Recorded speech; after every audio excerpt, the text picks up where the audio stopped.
আমি 1000 টাকার চ্যালেঞ্জ করলাম না, 2000 টাকার করলাম না, 5000 টাকার করলাম না, নগদ দিয়া দেব ইনশাআল্লাহ। 10,000 টাকার চ্যালেঞ্জ করলাম।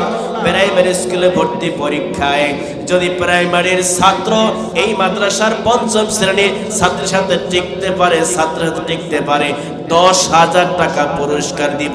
ক্লাস 6 এর ভর্তি পরীক্ষায় ক্লাস 5 এর ছাত্র এই মাদ্রাসার 5 এর ছাত্রের সাথে ভর্তি পরীক্ষায় কোনো সাবজেক্টও টিকবে না। আলেম তৈরির ফ্যাক্টরি স্কুল কলেজ নাকি মাদ্রাসা? অনেকেই চিন্তা করেন মাদ্রাসায় পড়লে মেধা শূন্য হয়ে যাবে।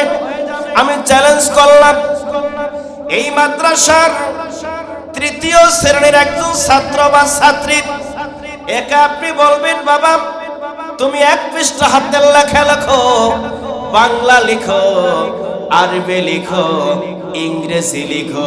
তৃতীয় শ্রেণীর ছাত্র ছাত্রীকে আপনি 1 পৃষ্ঠা লিখতে বলবেন। এবার আপনার পছন্দ যেই প্রাইমারি স্কুলটা মনে হয় ওই প্রাইমারি স্কুলে গিয়া তৃতীয় শ্রেণীর ছাত্র ছাত্রীকে বলবেন বাবা তুমি বাংলা লিখো, ইংরেজি লিখো, আরবি তো পারবা না, তা আমরা জানি, ঠিক কিনা বলেন? আমি চ্যালেঞ্জ করলাম, আমি রুহুল আমিন সাইফি নগদ 5,000 টাকা পুরস্কার দিব এই মাদ্রাসা তৃতীয় শ্রেণীর একজন ছাত্র ছাত্রীর সাথে প্রাইমারির তৃতীয় শ্রেণীর ছাত্র ছাত্রী হাতের লেখায় কোনোদিন প্রতিযোগিতায় টিকবে নয়া কারেন না, ঠিক কিনা বলেন? এবার আপনি বলবেন হুজুর হাতের লেখা তো সবার সুন্দর হয় না, হাইটাও ঠিকভাবে প্র্যাকটিসের দরকার আছে, চর্চার দরকার আছে। আপনি দেখবেন এদের লেখা বড় সুন্দর, কোরআন তেলাওয়াত বড় সুন্দর, সহি করে কোরআন পড়তে পারে, সুন্দর নির্ভুল ভাবে বাংলা ইংরেজি আরবি লিখতে পারে। এরপরও বলি বাবা আপনি যদি আপনার সন্তানকে আলেম বানাইতে না চান অন্তত 5টা বছর 1 2 3 4 5 এই 5টা বছর প্রাইমারিতে না পড়ায়া 5টা বছর আপনি এই নুরানি মাদ্রাসায় ভর্তি করে দেন।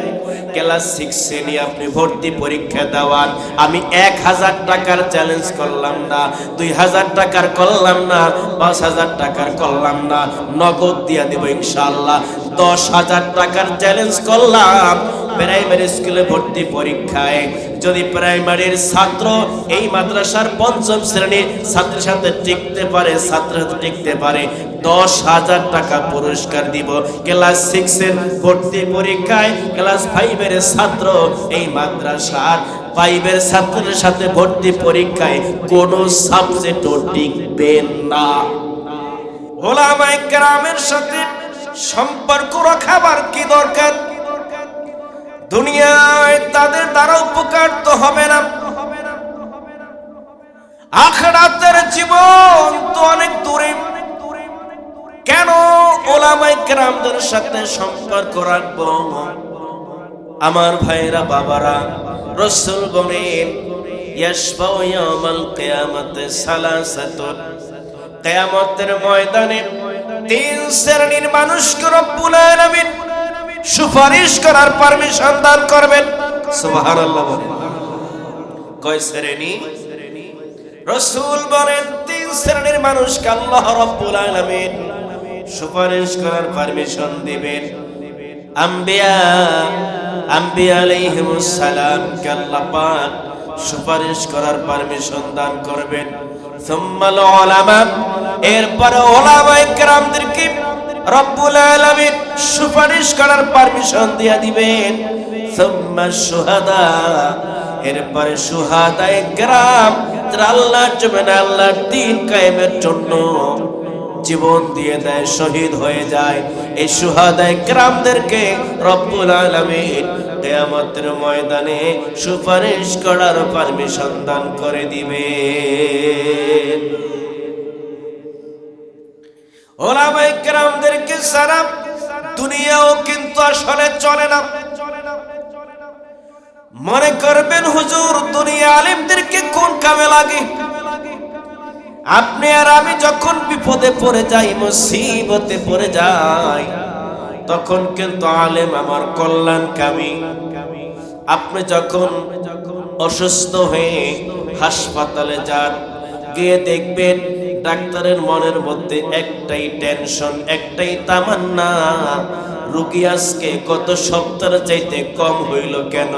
ডাক্তার সারাক্ষণ দোয়া করে, আল্লাহ আমার চেম্বারে রোগী তুমি বাড়াইয়া দাও। ঠিক কিনা বলেন? ডাক্তারের তো দোয়া এইটাই মনের মধ্যে তামান্না, তার চেম্বারে রোগী বেশি হোক। যদি ডাক্তারের চেম্বারে রোগী বেশি পাঠাইতে হয়, আপনাকে আমাকে অসুস্থ বানাইয়া তারপরে পাঠাইতে হবে। ঠিক কিনা বলেন? এবার বুঝে শুনে বলে, ডাক্তারকে আপনার কল্যাণ চাইছে, ভালো চাইছে নাকি খারাপ চাইছে? কথা কয় না।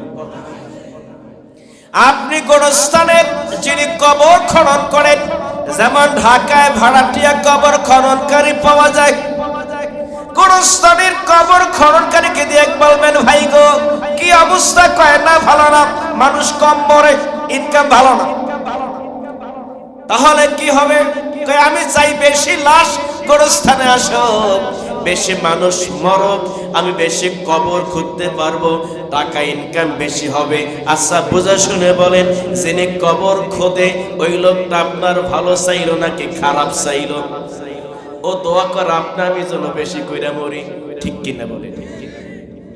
আমার ভাইয়েরা বাবারা, মামলা মোকদ্দমায় পড়বেন, উকিলের কাছে যাইবেন, উকিল ব্যারিস্টারের কাছে যাইবেন। ব্যারিস্টার সাহেব সারাক্ষণ এই তাসবিহ জপে, আল্লাহ আমার আদালতে যেন বেশি বেশি মামলা হাজির হয়। কথা বলেন না কেন? যদি আপনার মামলাই করতে হয়, আপনার টাকা পয়সা লাগবে, পরিশ্রম লাগবে কি লাগবে না? এবার বুঝে শুনে বলে, উকিল ব্যারিস্টার আপনার ভালো চাইলো নাকি খারাপ চাইলো?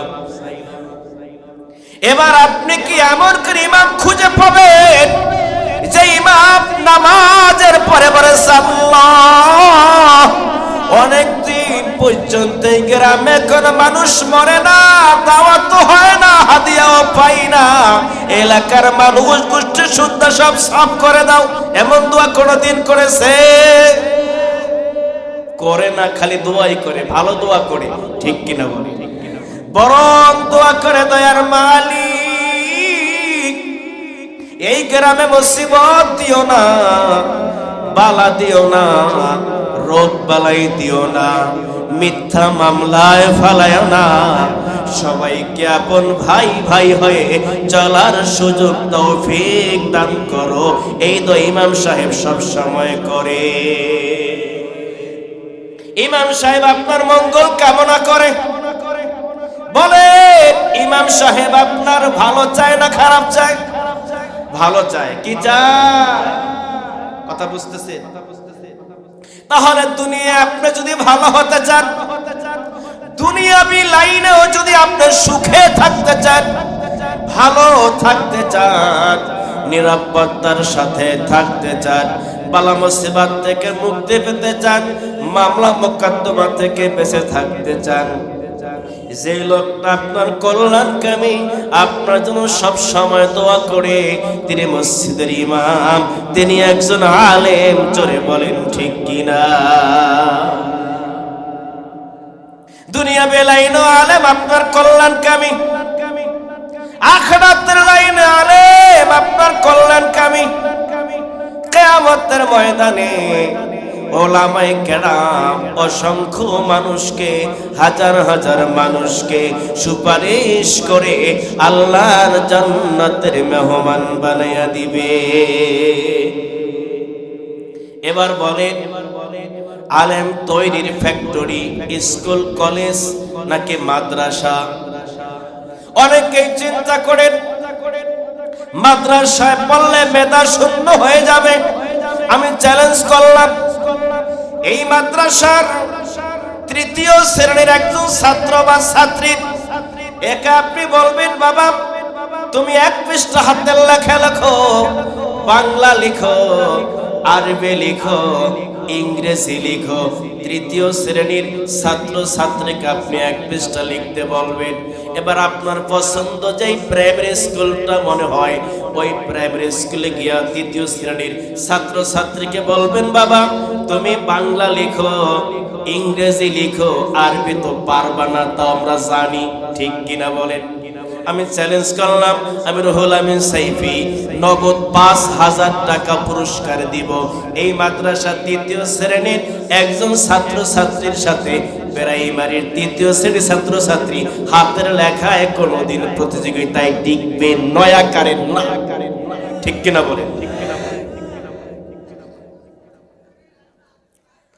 এবার আপনি বলবেন, হুজুর হাতের লেখা তো সবার সুন্দর হয় না, হাইটাও ঠিক তবে প্র্যাকটিসের দরকার আছে, চর্চার দরকার আছে। আপনি দেখবেন এদের লেখা বড় সুন্দর, কোরআন তেলাওয়াত বড় সুন্দর, সহি করে কোরআন পড়তে পারে, সুন্দর নির্ভুল ভাবে বাংলা ইংরেজি আরবি লিখতে পারে। এরপরও বলি, বাবা আপনি যদি আপনার সন্তানকে আলেম বানাইতে না চান, অন্তত 5টা বছর 1 2 3 4 5 এই 5টা বছর প্রাইমারিতে না পড়ায়া 5টা বছর আপনি এই নুরানি মাদ্রাসায় ভর্তি করে দেন। ক্লাস 6 এ নিয়ে আপনি ভর্তি পরীক্ষা দেওয়ান। আমি 1000 টাকার চ্যালেঞ্জ করলাম না, 2000 টাকার করলাম না, 5000 টাকার করলাম না, নগদ দিয়া দেব ইনশাআল্লাহ। 10,000 টাকার চ্যালেঞ্জ করলাম। প্রাইমারি স্কুলে ভর্তি পরীক্ষায় যদি প্রাইমারির ছাত্র এই মাদ্রাসার 5ম শ্রেণীর ছাত্রের সাথে টিকতে পারে, ছাত্রের সাথে টিকতে পারে, 10,000 টাকা পুরস্কার দিব। ক্লাস 6 এর ভর্তি পরীক্ষায় ক্লাস 5 এর ছাত্র এই মাদ্রাসার 5 এর ছাত্রের সাথে ভর্তি পরীক্ষায় কোন সাবজেক্টও টিকবে না। আপনি আপনার ফাউন্ডেশনটা মজবুত করে দেন। হাতের লেখা যদি সুন্দর করতে হয় এই নুরানি মাদ্রাসায় ভর্তি করে দেন। বিশুদ্ধ উচ্চারণ লেখা এবং পড়া শিখতে চাইলে এই নুরানি মাদ্রাসায় ভর্তি করে দেন। প্রাইমারির ওই বয়সটা নুরানি মাদ্রাসায় আপনি দিয়ে দেন। এরপরে যদি আপনি পড়াইতে চান ক্লাস 6 এ নিয়ে হাই স্কুলে ভর্তি করেন। 10,000 টাকার চ্যালেঞ্জ করলাম। কোন প্রাইমারি ছাত্র ছাত্রী এই নুরানি মাদ্রাসার 5ম শ্রেণীর ছাত্র ছাত্রীর সাথে বাংলা, ইংরেজি, আরবি, গণিত কোন সাবজেক্টে প্রতিযোগিতায় টিকতে পারবে না। কথা বলেন না কেন? আর আমি তো বললাম 10,000 টাকা দিব, আমি চ্যালেঞ্জ করলাম। পারবে? আপনি ফাউন্ডেশনটা মজবুত করে দেন। এরপর আপনি নিয়ে যান, যত উচ্চ শিক্ষিত আপনি করতে চান কোনো সমস্যা নাই। আপনার ছেলে যদি 5টা বছর নুরানি মাদ্রাসায় পড়ে এমন ফাউন্ডেশন মজবুত হয়ে যাবে আল্লাহর রহমতে। 10 তালা 20 তালা 500 তালা করলেও সেই ফাউন্ডেশন কোনোদিন ভেঙে যাবে না, ঠিক কিনা বলে? আমরা যখন বাড়িতে বিল্ডিং বানাই, ইঞ্জিনিয়ার বলে হুজুর কয়তলা করবেন, বলে কিনা? যদি বলি 1 তালা ফাউন্ডেশন দুর্বল, যদি বলি 2 তালা আরেকটু মজবুত, যদি বলি 3 তালা রড একটু মোটা দেওয়া লাগবে, যদি বলি 5 তালা ফাউন্ডেশন আরো মজবুত দেওয়া লাগে, তালা যত বাড়াইতে হয় ফাউন্ডেশন তত মজবুত করতে হয়, ঠিক কিনা বলেন? আমার ভাইয়েরা বাবারা, আপনি যদি আপনার সন্তানকে নাস্তিক হোক না চান, বেনামাজি হোক এইটা না চান, আপনার সাথে বেয়াদবি না করুক, মুরব্বীদের সাথে বেয়াদবি না করুক, আদর্শ সন্তান হিসেবে যদি পরিচিত সমাজে হোক এটা যদি চান, আপনি 5টা বছর নুরানি মাদ্রাসায় পড়াইয়া দেন, ফাউন্ডেশন মজবুত করে দেন। আপনার সন্তান যত সার্টিফিকেট অর্জন করবে, হাই স্কুলে পড়বে, কলেজে পড়বে, ইউনিভার্সিটিতে পড়বে, আপনার ছেলে বুয়েটে পড়বে, মেডিকেলে পড়বে, ইঞ্জিনিয়ারিং পড়বে, যা কিছু পড়বে, যত তালা উপরে উঠবে ফাউন্ডেশন মজবুত থাকার কারণে কোনোদিন নাস্তিক বেঈমান আপনার সন্তান হবে না। কথা বলেন না কেন? সহজ ভাষায় বোঝানোর চেষ্টা করতেছি, যেহেতু আপনারাও দেশি আমিও দেশি, আমি আমার বাস্তব অভিজ্ঞতা থেকেই বলতেছি। আমার ভাইয়েরা বাবারা, সেজন্য রাসূল সাল্লাল্লাহু আলাইহি ওয়াসাল্লাম বলেন, মান ক্বরাল কুরআন ফাস্তাযহারাহু ফাহাল্লা হালালাহু ওয়া হাররামা হারামাহু আদখালাহুল্লাহুল জান্নাহ ওয়া শাফাআহু ফি আশরাতিন মিন আহলি বাইতিহি কুল্লুহুম ক্বাদ ওয়াজাবাত লাহুন নার। রাসূল বলেন, যে ব্যক্তি কোরআন শিখে, কোরআনকে প্রকাশ করে, কোরআনের বিধান অনুযায়ী মানে, বিধান অনুযায়ী চলে, আদখালাহুল্লাহুল জান্নাহ, আল্লাহ পাক ওই ব্যক্তিকে কিয়ামতের দিন জান্নাতের মেহমান বানায়া দিবে। ওয়া শাফাআহু ফি আশরাতিন মিন আহলি বাইতিহি কুল্লুহুম ক্বাদ ওয়াজাবাত লাহুন নার। তার পরিবার থেকে এমন 10 জন মানুষকে জান্নাতে নেওয়ার পারমিশন দিয়া দিবেন, যাদের জন্য জাহান্নাম আল্লাহ ওয়াজিব করে দিয়েছে। সুবহানাল্লাহ বলেন। সেজন্য ওলামায়ে কেরাম দুনিয়ায় যেমন লাগে, আখিরাতের ময়দানও লাগে।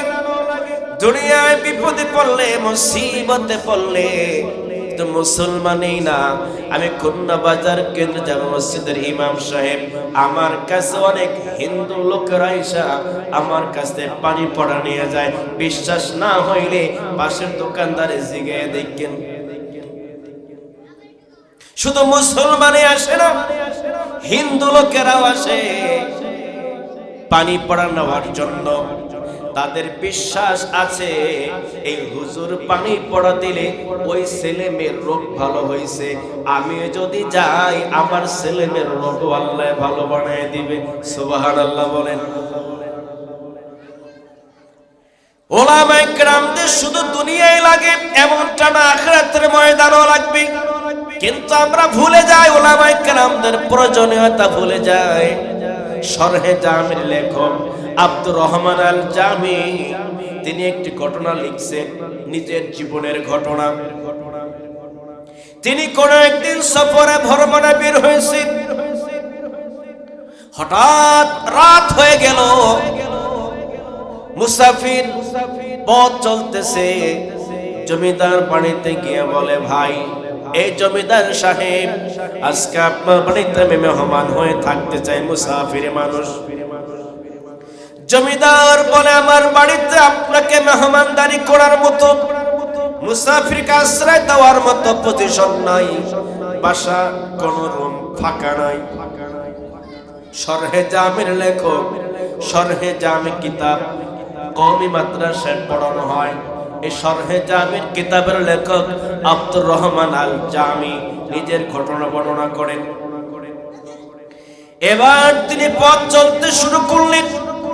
ওই জমিদারের স্ত্রী ছিল সন্তান সম্ভাবনা, প্রেগনেন্ট গর্ভবতী, সব বেদনা শুরু হয়ে গেছে।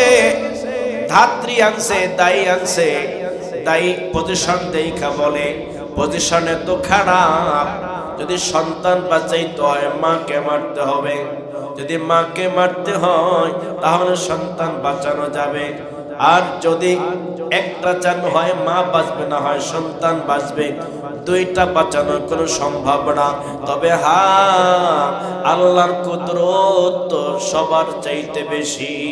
আপনি যদি কোনো আলেমের কাছ থেকে তদবির আনতে পারেন, চিকিৎসা আনতে পারেন, পানি পড়া আনতে পারেন, আল্লাহ যদি চায় মা আর সন্তান দুইজনকেই বাঁচিয়ে দিতে পারে। হায়াতের মালিক কে, মৌতের মালিক কে?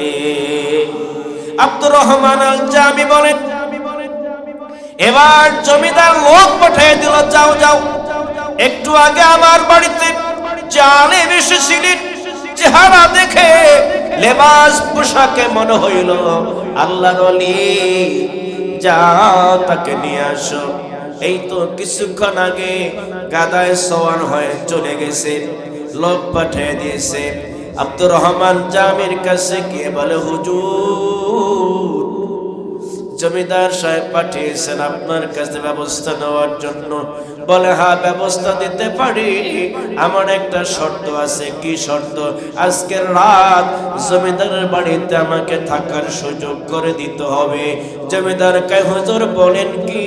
আপনার জন্য আমার গোটা বাড়ি সব ফাঁকা হয়ে আছে। সুবহানাল্লাহ বলেন।